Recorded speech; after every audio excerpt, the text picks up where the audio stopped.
Assalamu alaikum everyone. This is Dr. Bisma Ejaz, Assistant Professor, Department of Applied Psychology, Lahore College for Women University, Pakistan. I am the recipient of Sisu Sukmani Bruce Ben Early Career Research Award for the year 2021, and I am going to give the talk upon the research which I have done and won this award. The topic of my research was Mediating Role of Shyness Between Childhood Abuse and Social Anxiety in University Students, a narrative from Pakistan. Social anxiety disorder is one of the most common psychological problems of today. It received a great deal of attention over the past 2 decades. Still, relatively little is known about its prevalence and its impact on students in higher education. Other two variables that need to be added to this equation are those of childhood abuse and shyness and their correlation with social anxiety disorder. The past decade has seen an immense development across the world in exploring various categories of early traumatic experiences that increase the risk of social anxiety disorder in adulthood. In this context, clinical studies received increased support, thus producing new insights into this topic. The research focus is still missing in Pakistan, and my study has used the case of Pakistan to explore the intricate and yet under discussed relationship between these factors, that is, abusive parenting, shyness, and social anxiety. The study examines the issues by looking at university students' performance, thus making a ticket case that sustainability of higher education and, in fact, also the prospect of sustainable development depends on a variety of factors so far neglected in the analysis. If I would be explaining the methodological framework of this research, I would like to tell you that mental health issues continue to present serious concerns for college and university students and also represent a widespread public health problem. Most mental disorders have their first onset by the age 24. Therefore, a young adult's progression through college and university marks a crucial period that is in his or her life. It involves many risk factors, making him or her vulnerable enough to develop any sort of mental disorder. So, becoming the victim of any psychological disorder during his crucial stage may hinder one's academic performance, level of productivity, social affiliations, and even future success. Social anxiety disorder is one of the most common psychiatric disorders and is described as a persistent, irrational fear of and a compelling desire to avoid situations in which a person may be exposed to strangers or to the scrutiny by others, resulting in considerable distress and impaired ability to function in at least some part of daily life. People with this psychiatric disorder experience excessive and unreasonable fear of social interaction, difficult to overcome, hence making an attempt to avoid it. Examples might include fear of speaking in public, fear of eating, drinking, or taking tests in the presence of others, fear of using public washrooms, fear of attending a social engagement, fear of communicating with the opposite sex or with the strangers, fear of making complaint, and so on and so forth. Consequently, the fear of interaction with other people intensifies self consciousness, avoidance, feelings of inadequacy, inferiority, fear of humiliation, embarrassment, lower self esteem, and depression. These underlying issues can lead to a substantial economic burden since people with social anxiety are more likely to be unemployed, can remain absent from work, or have reduced work productivity. Unfortunately, most cases go untreated as generally people are unaware of the symptoms and their meaning. Specifically talking about prevalence and environmental risk factors of social anxiety disorder among student population, we come to know that there is a dearth of knowledge and limited amount of data available about Pakistani students. So social anxiety disorder, though quite common, remains undiagnosed and untreated, and it seems the situation is likely to be similar among Pakistani students. Individuals suffering from social anxiety disorder might not usually report their social fears to the psychiatrists or psychologists and consider it something that will improve with time.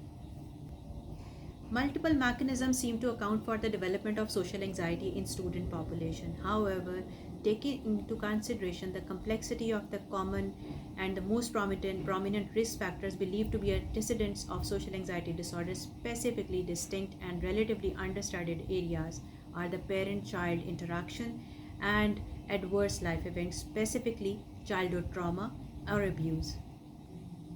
Now I would like to talk about abusive parenting.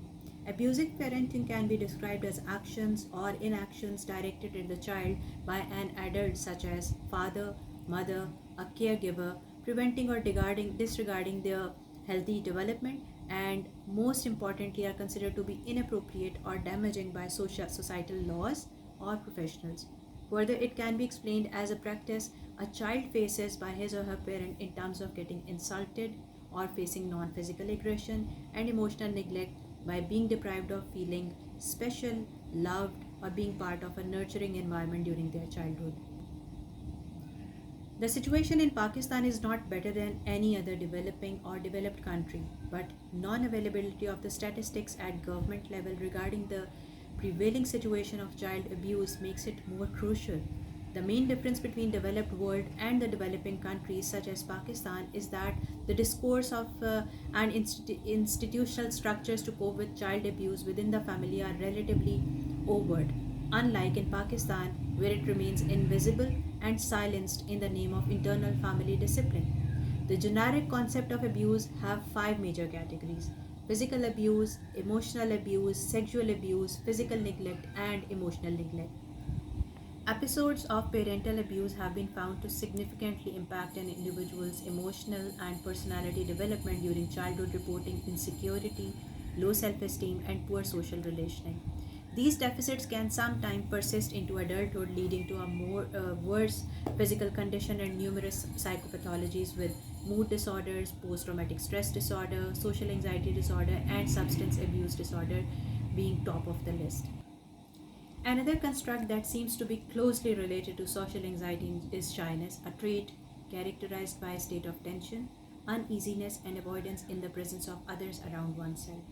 Available literature in this area also reveals that social anxiety and shyness share similar symptomatology. Available literature has shown the symptomatology, so shy as well as socially phobic individuals exhibit similar somatic, cognitive, and behavioral symptoms. Although social anxiety and shyness are both associated with emotional, behavioral, and social difficulties, but the degree to which these difficulties cause impairment in the daily functioning vary at large. Apart from having some commonalities, both constructs of shyness and social anxiety have some striking differences too. So, shyness is often a transitory condition, whereas social anxiety is a severe, unremitting condition.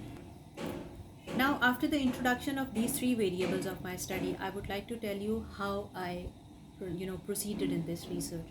So, I collected a sample of 800 university students, in which there were 400 men and 400 women, ranging between the age of 70 to 29 years.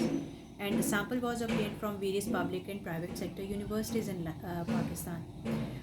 The sampling strategy which was used, it was non-probability convenience sampling. Students from various educational parameters like intermediate students, graduate students, postgraduate students, and from different disciplines including social sciences, languages, humanities, pure sciences, and arts were included in the sample.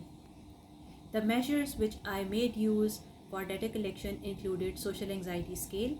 It was an indigenous scale and it is used to assess participants' level of anxiety in various social situations. It is a 22-item self-reporting inventory on which the respondents have to carefully respond by choosing one response from a 5-point Likert rating scale. The scale consists of three subscales: performance anxiety and avoidance, interaction anxiety, and evaluation anxiety. As far as the scores are concerned, higher scores on each of the factors are suggestive of elevated levels of anxiety on their dimension. To measure childhood experiences, the childhood abuse scale, which was another indigenous scale, was used to gauge aversive childhood experiences of physical, emotional, and sexual nature. The scale has two separate questionnaires constructed to assess abuse from both parents, each consisting of similar 43 items. The items of the scale are distributed in three factors pertaining to the three major categories of childhood abuse and neglect, with subscales labeled as physical and psychological abuse, physical and psychological neglect, and sexual abuse. Higher scores on any domain of the scale or the total score is the indicative of severe abuse or neglect in childhood. To measure shyness, revised cheek and bust shyness scale was used, and this scale is a 13-item unifactorial measure of shyness based on the original 9-item structure, which is measure of shyness and sociability. And higher scores on the scale are representative of increased subjective anxiety, shyness, and social awkwardness during a behavioral task. After data collection, the data was analyzed in three steps. In the first step, demographic characteristics of the study sample were analyzed. In the second step, reliability analysis of all the scales were computed using Cronbach alpha, and descriptive statistics were also calculated.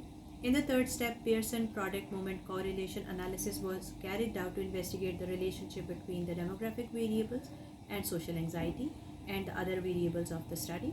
And in the final step, mediation analysis using structural equation modeling was conducted to determine the mediating role of shyness between childhood abuse and social anxiety. I would like to share some details which I got during the data collection procedure. The most common forms of abuse and neglect from either or both parents reported by the participants were physical abuse. Physical abuse included hitting, scarring, and harm to their physical integrity.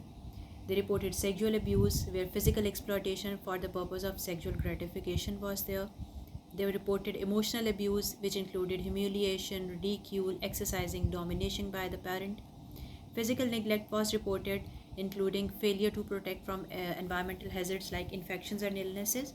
And emotional neglect was reported by the participants depriving from attention and love.